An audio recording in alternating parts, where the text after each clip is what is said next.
Hello friend, अब अपने international chronology का तीसरा पार्ट करेंगे। इसके अंदर ये फ्रांस ने की माली से सैन्य वापसी की घोषणा। फ्रांस के राष्ट्रपति इमैनुअल मैक्रों ने पश्चिमी अफ्रीकी देश माली से अपनी सेना को 6 महीने के अंदर वापस बुला लेने की घोषणा 17 फरवरी 2022 में की। इमैनुअल मैक्रों की घोषणा के अनुसार फ्रांसीसी सेनाएं इस क्षेत्र में बनी रहेगी, लेकिन वे पड़ोसी नाइजर में स्थित होगी, जहां से वे जिहादी गतिविधि से पीड़ित अन्य देशों की मदद कर सकेगी। फ्रांस की सेना इस देश में पिछले 9 वर्ष से यहाँ के जिहादी समूह से माली के सुरक्षा बलों के साथ मिलकर लड़ रही है। फ्रांस ने पहली बार समाजवादी राष्ट्रपति फ्रांकोइस होलांदे के नेतृत्व में माली में जिहादियों के खिलाफ सैनिकों को वर्ष 2013 में तैनात किया था। अब इसके अंदर क्या है कि फ्रांस के राष्ट्रपति है ना, उसने घोषणा की है कि अफ्रीका जो कॉन्टिनेंट है उसके वेस्ट साइड में एक देश है माली।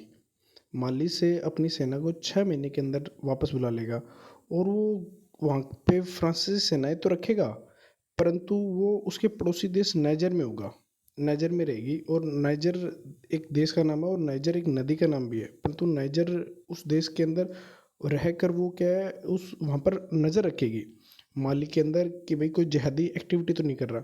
और जो ये सेनाएं भेजी गई थी जिहादी समूह की से माली की सुरक्षा बलों के साथ मिलकर लड़ने के लिए, वो 2013 में भेजी गई थी राष्ट्रपति फ्रांकोइस होलांदे के नेतृत्व में। अब दूसरी खबर है भारत यूएई शिखर सम्मेलन।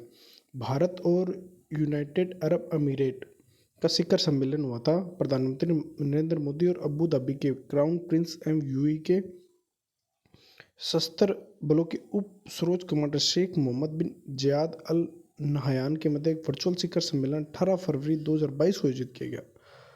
भारत और यूएई शिखर सम्मेलन उस समय आयोजित किया गया है जब भारत अपनी आज़ादी के 75 वर्ष को आज़ादी का अमृत महोत्सव के रूप में मना रहा है और संयुक्त अरब अमीरात अपनी स्थापना की 50वीं वर्षगांठ मना रहा है।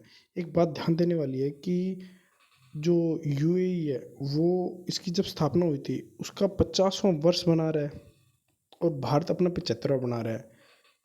इस शिखर सम्मेलन के दौरान दोनों राजनेताओं ने द्विपक्षीय सहयोग पर भी चर्चा करने के साथ ही आपसी हित के क्षेत्रीय और अंतर्राष्ट्रीय मुद्दों पर विचारों का आदान प्रदान किया। भारत और यूएई में व्यापार समझौता।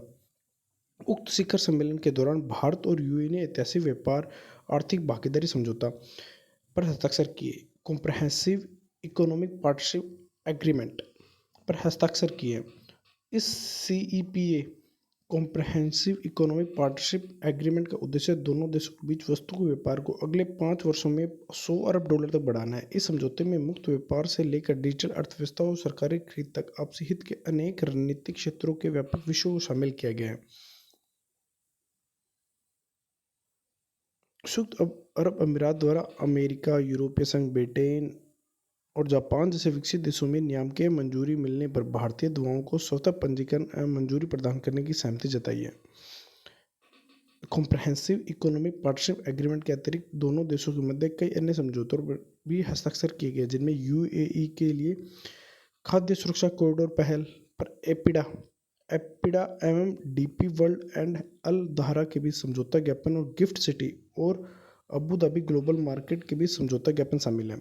कि जो एपिडा है उसकी स्थापना 1986 में की गई थी एक एक्ट के द्वारा। यह एक विधिक निकाय है और ये इंडिया के अंदर एक्सपोर्ट जो इंपोर्ट होता है, जो एक्सपोर्ट इंपोर्ट से रिलेटेड मैटर देखता है, अपने जैसे एग्रीकल्चर से रिलेटेड चीनी चीनी का इंपोर्ट भी जो कि आयात किया जाता है, चीनी का इंपोर्ट है ना, वो भी एपिडा के अंतर्गत ही डिसाइड होता है।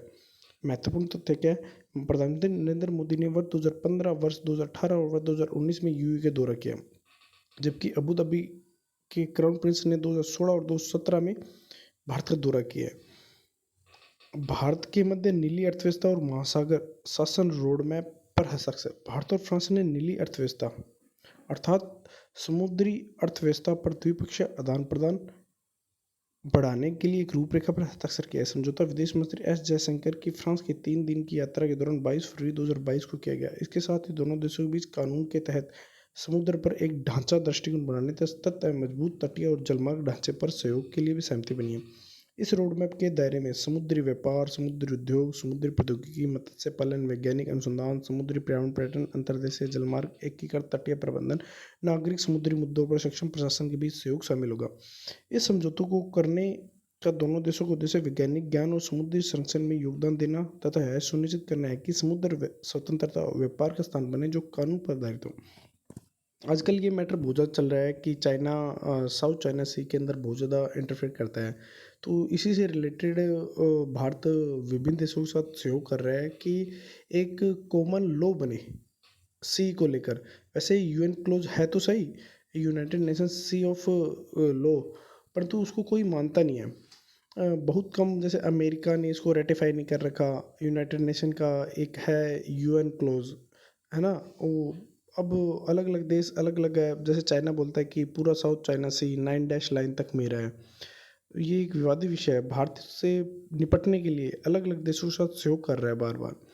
भारत बांग्लादेश राजमार्ग जलमार्ग परियोजना हेतु 24 करोड़ की मंजूरी। भारत और बांग्लादेश के बीच बहने वाली गोमती नदी में एक जलमार्ग परियोजना के लिए नदी से गाद साफ करने और 10 जेटी तैयार करने के लिए भारत सरकार ने 24.53 करोड़ से अधिक की राशि को मंजूरी फरवरी 2022 में दी है।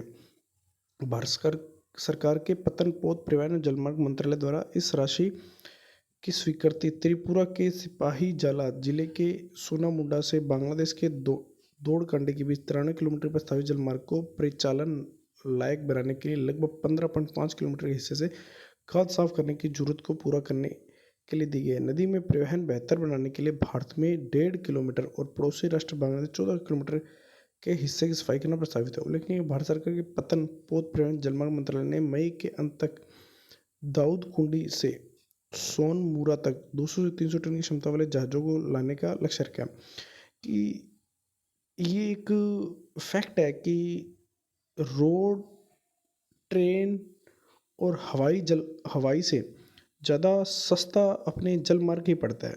और किसी भी देश को विकास के लिए एक सस्ते ट्रांसपोर्ट सिस्टम की आवश्यकता होती है। इसीलिए इसी क्रम में भारत क्या है, गोमती नदी में एक भारत और बांग्लादेश के बीच में जो गोमती नदी बहती है, उसको नदी के अंदर जो गाद आ जाती है बार बार, उसको साफ करने के लिए भारत ने 24 करोड़ रुपए जारी किए हैं। और ये स्वीकृति त्रिपुरा के सिपाही जिले के सोनामुडा से, ये ध्यान रखिएगा, जैसे आपसे पूछ ले सोनामुडा कहाँ स्थित है, इंडिया में या बांग्लादेश में, तो सोनामुडा क्या है, त्रिपुरा के अंदर है इंडिया की। और बांग्लादेश के दौड़कांडी कहाँ है, बांग्लादेश के अंदर है ना। तो दौड़कांडी बांग्लादेश में, सोनमुरा इंडिया में। ठीक है जी, ओके, थैंक यू। अब आगे देखेंगे अपने